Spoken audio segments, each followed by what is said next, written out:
If Cyril Ramaphosa were to walk away tomorrow, the African National Congress would be plunged into an existential crisis.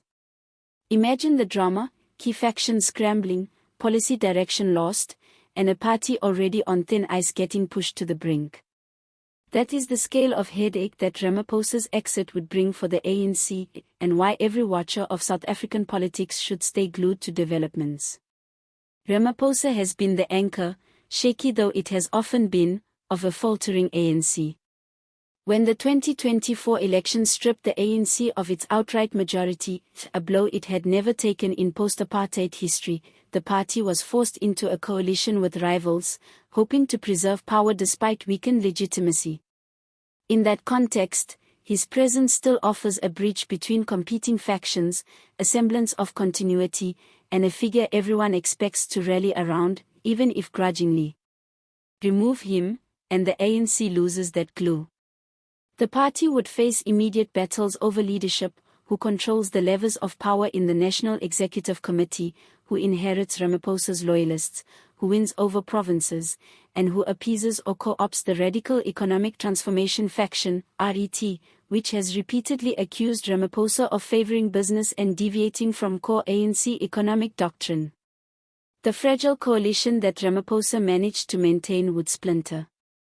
Partners would hesitate, break away, demand new terms or new leaders, and threaten collapse.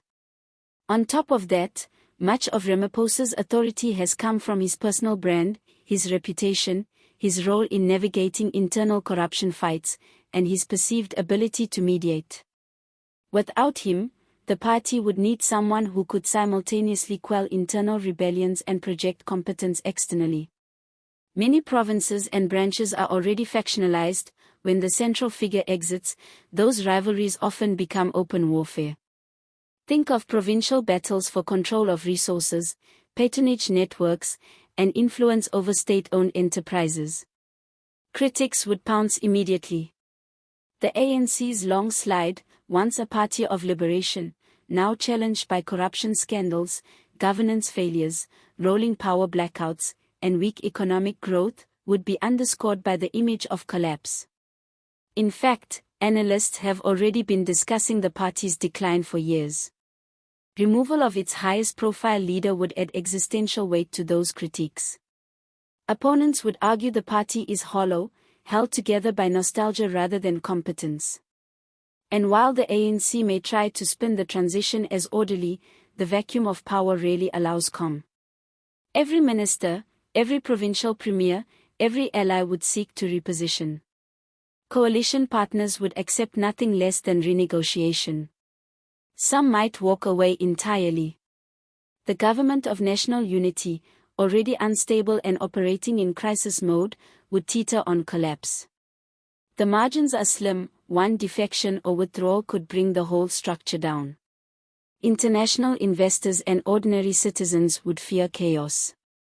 When uncertainty reigns at the top, the currency fluctuates, credit downgrades loom, and capital withdraws. Already, the ANC and Ramaphosa face skepticism about their ability to resolve power supply issues, corruption, and growth stagnation. If at the same time, the ruling party is seen collapsing, confidence would plummet further. One cannot discount the emotional and symbolic blow. For decades, the ANC has tied itself closely to its liberation legacy. Ramaphosa is one of the last generation leaders who still carries direct connections to that history. His exit would feel like the end of an era. For many in the party, it will be a moment of reckoning: what is left when the iconic figure is gone. That said, one must not overstate his invincibility. Ramaphosa has long been under siege, by RET-aligned factions, by corruption scandals, including Farmgate and other controversies, by internal resistance to his anti-corruption push, and by the sheer weight of structural challenges in South Africa. His distance from the more radical elements has always been a liability within ANC circles. Some would relish his removal, seeing in it a chance to restore old networks, embrace bolder redistribution policies, or reclaim control of institutions they believe have been centralized under his leadership. Even so, any successor, whether from the RET wing, the centrist wing, or a compromise candidate, would lack his balance. They would need to manage expectations, soothe factions, preserve coalitions, reassure markets, and govern amid crises. That is a tall ask. For now, as long as Ramaphosa remains, the ANC might cling to unity by default. But his exit would expose just how tenuous that unity really is. So, to every viewer reading this, the coming weeks and months could be a turning point in South Africa's political history. Watch who moves, who declares, who forms alliances, who resigns. Subscribe, stay alert, because this is a story that will not stay quiet, and the next chapter could reshape not just the ANC but the entire trajectory of the country.